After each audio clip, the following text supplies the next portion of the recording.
Sa simula ng pelikula, ipinakita sa atin ang dalawang magpartner na pulis na sina Roland at Johnny. Sa oras na yun, binabantayan nila ang isang gang na gumagawa ng mga ilegal na bagay gaya ng drug deal. Nang sinubukan ni Roland at Johnny na hulihin ang mga thugs, hindi sila pumayag na magpahuli. Nanlaban sila, at humantong ito sa isang malaking gunfight. Matapos matagumpay na mapigilan ang mga masasamang tao, napansin ni Johnny ang maraming pera sa mesa na pag-aari ng gang.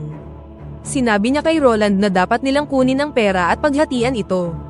Ayon pa sa kanya, walang ibang makakaalam, sila lang dalawa. Gayunpaman, si Roland ay isang mabuting pulis, at nais niyang manatiling tapat sa kanyang tungkulin sa paglilingkod sa bansa. Nang marinig ito, sinabi ni Johnny na nagbibiro lang siya at sinusubok lang ang katapatan ni Roland. Kalaunan, nang tatawagan na sana ni Roland ang kanilang boss, ginulat ni Johnny ang lahat ng barilin niya ang kanyang partner. Pagkatapos ay kinuha ni Johnny ang pera at pinalabas na parang pinatay ng gang si Roland. Pagkatapos nito, tumawag si Johnny ng backup mula sa kapulisan at sinabing pinatay ng gang ang kanyang partner. Makalipas ang kalahating oras, maraming pulis ang dumating sa crime scene para tumulong. Sa puntong ito, nagsimulang gumawa ng kwento si Johnny sa harap ng police chief, kung saan kumilos siya na parang talagang nagsisisi siya na hindi niya nagawang protektahan si Roland.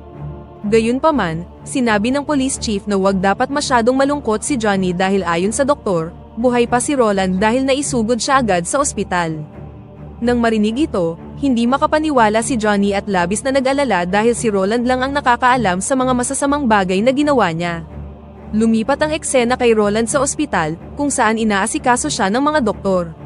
Nasa masama siyang kondisyon at muntik nang mamatay, ngunit napakatibay niya kaya nakaligtas siya sa bingit ng kamatayan. Kinabukasan, pumunta si Johnny sa ospital para subukang patayin si Roland, bago pa niya masabi sa mga pulis ang tungkol sa ginawa niya. Gayunpaman, nang makarating si Johnny sa silid ni Roland, naroon ang isang nurse na nagbibigay sa kanya ng gamot. Kaya naman, si Johnny ay napilitang magtago hanggang sa makaalis ang nurse sa silid. Habang naghihintay, nakita ni Roland si Johnny at nalaman na gusto siyang tuluyan ng kanyang partner. Lumalabas na kaninang umaga, ang boss ni Roland na si Regina, ay dumalaw sa kanya sa ospital. Habang nakikipag-usap si Regina sa isang nurse, palihim na kinuha ni Roland ang baril sa kanyang bag. Sa sandaling yun, kinailangang umalis ni Regina nang sabihin ng nurse na kailangan ni Roland na magpahinga ng buong 2 araw. Nang makaalis si Regina sa ospital, na-realize niyang wala na ang kanyang baril. Samantala, ngayong wala na ang nurse, pumasok si Johnny sa silid ni Roland at planong patayin na siya. Sa mga oras na yun, nagkunwaring natutulog si Roland, ngunit nang tangkain siyang saktan ni Johnny, bigla niyang binaril ang dating partner. Ilang sandali pa, pumasok si Regina at nakitang nakahandusay na si Johnny. Upang i-clear ang mga bagay-bagay, sinabi ni Roland na ipapaliwanag niya ito mamaya. Makalipas ang ilang linggo, binisita ni Regina ang magaling ng si Roland sa kanyang bahay at nalamang hindi pa rin siya nakakapagtrabaho tulad ng dati dahil hindi pa siya fully recovered. Naayos na ang kaso na kinasasangkutan ni Johnny, dahil nalaman na ng pulis na nagnakaw si Johnny ng pera sa gang at siya rin ang bumaril kay Roland. Ipinaliwanag ni Regina na gusto ng headquarters na iretiro si Roland dahil hindi na siya kasing husay ng dati, at hindi na rin siya bata. Nang marinig ito, wala nang nagawa si Roland kundi tanggapin ang desisyon. Makalipas ang ilang buwan, bumuti na ang kalusugan ni Roland, ngunit nakaramdam siya ng pagkabagot dahil wala na siyang trabaho. Araw-araw, pinagkakaabalahan niya ang kanyang mga sari-saring armas. Ang nakalulungkot lang, namatay ang kanyang asawa at mga anak sa isang aksidente. Gayunpaman, ang lahat ng ito ay biglang nagbago. May biglang dumating na bagong tao sa buhay ni Roland, isang lalaki na nagngangalang Connor, kasama ang kanyang anak na si Nikita. Naghahanda silang manood ng isang boxing match, at lumalabas na ang kasintahan ni Nikita na si Mason, ang isa sa mga boksingero. Sa labang yun, si Mason ang nanalo.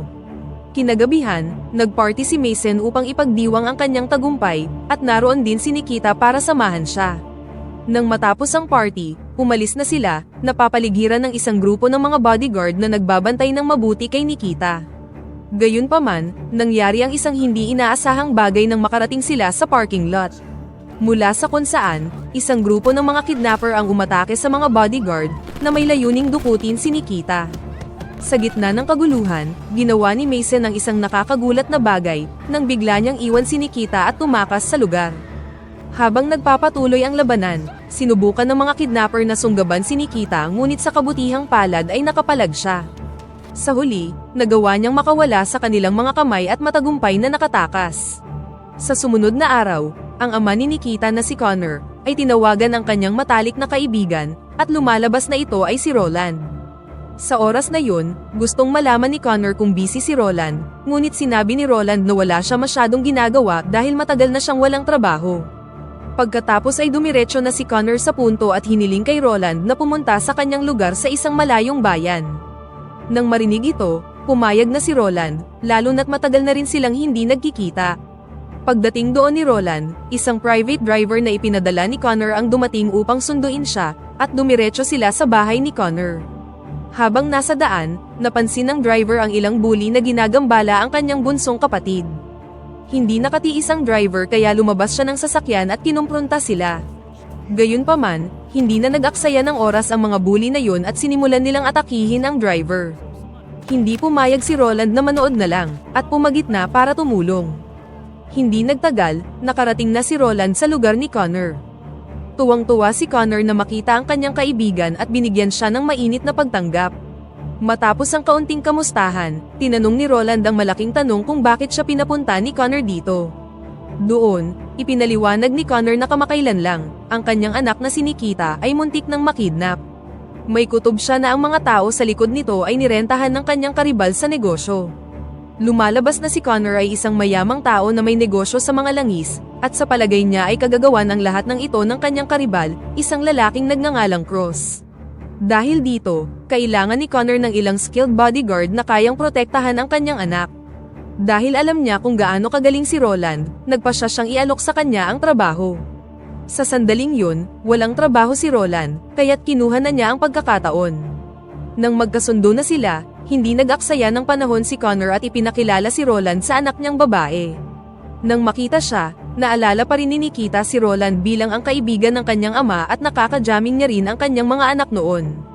Sa mga oras na yun, nandoon din si Mason, at lumalabas na napatawad na siya ni Nikita para sa pagtakbo niya ng araw na magpakita ang mga kidnapper. Kinabukasan, sinimulan na ni Roland ang kanyang trabaho bilang bodyguard ni Nikita.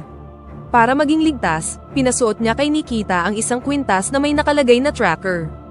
Hindi siya tumigil doon, dahil tiniyak niyang nasa kanya ang lahat ng mga gamit na maaaring kailanganin niya, tulad ng mga armas at iba pa. Dagdag pa dito, naglagay din siya ng mga security camera sa buong bahay ni Connor. Isang gabi, tumatambay si Roland sa isang nightclub kung saan nag-chill sina Nikita, Mason, at ang kanilang mga kaibigan. Maliban sa kanila, nandoon din si Cross, ang big boss ng isang mafia at ang sinasabing karibal ni Connor. Sa oras na yun, napansin ni Roland si Mason na nakakuha ng mensahe mula kay Cross at pumunta sa isa pang silid. Lumalabas na si Mason ay nagtatrabaho kay Cross, at tila may masama silang pinaplano. Dito nabunyag na hindi sumasama si Mason kay Nikita dahil gusto niya siya, at ang totoo ay ginagamit niya lang ito para sa kanyang sariling kapakanan. Hindi nagtagal, isang lalaki ang lumapit kay Nikita at nagsimulang pumorma sa dalaga. Nang makita ito, nagmamadaling lumapit si Roland at sinabihan ang lalaki na lumayo, ngunit hindi siya pinakinggan ng lalaki at nagsimulang magsalita ng mga masasakit na salita. Bilang isang bodyguard, hindi ito pinalampas ni Roland. Uminit ang mga bagay-bagay, at kinailangan ni Roland na bigyan siya at ang kanyang mga kaibigan ng masakit na leksyon. Pagkatapos nito, kinuha ni Roland si Nikita at inalis siya sa lugar na yon. Kinabukasan, nakipagkita si Roland kay Simon, isang detective na dati niyang kaibigan noong araw. Nakipagkita siya sa kanya dahil curious si Roland tungkol sa background ni Cross, ang big shot boss na may hawak kay Mason. Hindi nagtagal, ibinunyag na ni Simon ang totoo, at sinabing si Cross ay isang big shot sa mundo ng mafia. Pinagsususpetsahan siya ng lahat ng uri ng mga iligal na bagay, tulad ng smuggling, illegal underground fights, at kidnapping. Matagal na siyang sinusubaybayan ng FBI, ngunit hindi pa sila nakakahanap ng matibay na ebidensya. Binanggit din ni Simon na ang pamilya Cross ay may hidwaan sa pamilya ni Connor, at nagsimula ang lahat ng yun sa alitan sa lupa. Sa kabilang banda, nakikipag-hangout si Nikita sa kanyang ama na si Connor. Lumalabas na fan siya ng estilo ni Roland, at nakita niya itong kahanga-hanga at lubos na maaasahan. Binanggit din niya na pakiramdam niya ay mas safe siya sa kanya kaysa kapag kasama si Mason. Oo, maaaring boksingero si Mason, ngunit mas may tiwala siya sa proteksyon ni Roland. Nang dumating ang hapon, pumunta si Nikita sa lugar ni Roland. Gusto niyang pag-usapan kung paano niya namimiss ang anak ni Roland, na dati niyang kaibigan noong bata pa sila. Kasabay nito, ibinahagi din ni Roland na namimiss niya ang kanyang anak at asawa sa bawat sandali, ngunit naniniwala siya sa pag-move on ng walang pagsisisi. Sa kanilang pag-uusap, ipinahayag ni Nikita kung gaano siya kaligtas kapag nasa paligid siya. Kinagabihan, bumalik si Nikita sa nightclub, ngunit sa pagkakataong ito ay wala doon si Mason o ang kanyang mga kaibigan. Nandoon din si Roland, nagmamasid lang sa kanya. Nang matapos na si Nikita, mukhang lasing na lasing siya sa kanyang mga ininom. Dito niya ibinahagi na pakiramdam niya ay malaya siya kapag wala si Mason. Habang lasing, sinabi ni Nikita na pakiramdam niya ay nahuhulog na ang kanyang puso kay Roland. Ngumiti lang si Roland pabalik, ngunit tila ganun na din ang nararamdaman niya para sa kanya. Lingid sa kaalaman nilang dalawa, pinagmamasdan pala sila ni Mason mula sa kanyang sasakyan, at mukhang nagseselos siya sa kanila. Kinabukasan, palihim na sinundan ni Roland ang sasakyan ni Mason. Sa oras na yun, nakipagkita si Mason kay Cross at sa kanyang mga tauhan. Lumalabas na binigyan ni Cross si Mason ng isang gawain, kung saan gusto niyang dalhin niya si Nikita sa isang lugar dahil balak nilang dukutin siya. Nilinaw niya na kailangan ni Nikita na pumunta na mag-isa at hindi dapat malaman ni Roland ang tungkol dito. Mula sa malayo, pinapanood ni Roland ang kanilang pag-uusap, ngunit hindi niya naririnig ang kanilang usapan. Pagkatapos nito, dumiretso si Mason sa bahay ni Nikita. Pagdating doon, minadali ni Mason si Nikita na sumama sa kanya, at sinabi sa kasintahan na wag nang isama si Roland. Habang nasa daan, tinanong ni Nikita kung ano ang dahilan kung bakit bigla siyang inanyayahan ni Mason, ngayong dapat ay kasama niya si Roland. Ipinaliwanag ni Mason na gusto niyang magkaroon sila ng oras na sila lang dalawa, at walang kasamang makakaistorbo. Ang hindi nila alam ay nakasunod pa si Roland sa kanila, nakabantay sa sasakyan ni Mason mula sa likuran. Ilang sandali pa, hinarang ang sasakyan ni Mason ng isang grupo ng mga tauhan ni Cross. Nang makita ito, agad na na-realize ni Roland ang plano at mabilis na kumilos, kung saan nakipagbarilan siya sa mga tauhan ng mafia. Sa kasamaang palad, ang dalawa sa mga thugs ay nagawang makuha si Nikita at mabilis na umalis doon. Sa gitna ng kaguluhan, aksidente nilang natanggal ang GPS na kwintas ni Nikita, at itinapon ito sa kalsada. Makalipas ang ilang sandali, nagpakita ang mga pulis sa pinangyarihan, inaresto ang inosenteng si Roland, at dinala siya sa police station. Sa istasyon, si Simon, ang detective at mabuting kaibigan ni Roland, ang siyang gumawa ng interogasyon. Sinabi ni Roland na kailangan na niyang umalis sa lalong madaling panahon, dahil si Nikita ay dinukot ng mga tauhan ni Cross. Pagkatapos ng pabalik-balik na pagtatanong, hinayaan na ni Simon si Roland at pinayagan na siyang makaalis. Samantala, nakatanggap si Connor ng tawag mula kay Cross. Doon, ibinunyag ni Cross na hawak niya si Nikita, at kung gusto ni Connor na maibalik ng ligtas ang kanyang anak, kailangan niyang magbigay ng $5 million. Bukod dito, nais din ni Cross ang land certificate ni Connor, ang lupang may langis at uranium. Sa oras na yun, iginiit ni Cross na ang lupaing dating pagmamayari ng ama ni Connor ay dapat sa kanya. Gayunpaman, inagaw ito ni Connor, at ito ang dahilan kung bakit siya naging isang big shot. Nagbanta si Cross sa pamamagitan ng pagsabing dapat ibigay ni Connor ang gusto niya bukas ng gabi, at hindi dapat siya magsumbong sa mga pulis. Hindi nagtagal, dumating si Simon para makipagkita kay Connor. Gusto niyang tumulong sa paghahanap kay Nikita, ngunit natatakot si Connor sa mga banta ni Cross. Dahil dito, natakot siya at hindi nangahas na magsalita. Tinanong din ni Simon kung nasaan si Roland, ngunit walang clue si Connor kung nasaan siya. Samantala, binisita ni Roland ang driver, na kasama ang kanyang kapatid sa mga oras na yon. Doon, tinanong niya ito kung dinalaban niya si Nikita sa lugar ni Mason noon. Sa takot na madamay, sumagot ang driver na oo, at inalok na ihahatid siya doon. Nang walang sinasayang na oras, agad na pumunta si Roland at ang driver sa kinaroroonan ni Mason. Nang makarating doon, agad niyang pinatumba ang mga tropa ni Mason, na ang totoo ay talagang mga tauhan ni Cross. Pagkatapos nito, kinausap ni Roland si Mason at pinilit siyang ibunyag kung saan nila itinatago si Nikita. Sinabi ni Mason na magsasalita siya kapag nangako si Roland na hindi siya nito papatayin. Nang marinig ito, pumayag na si Roland, at sa huli ay nalaman na nila ang lokasyon ni Nikita. Nang makauwi, nakipagkita si Roland kay Connor. Doon, ipinaalam nila na alam na niya kung nasaan si Nikita, ngunit hiniling ni Connor na maging cool lang siya at huwag magmadali.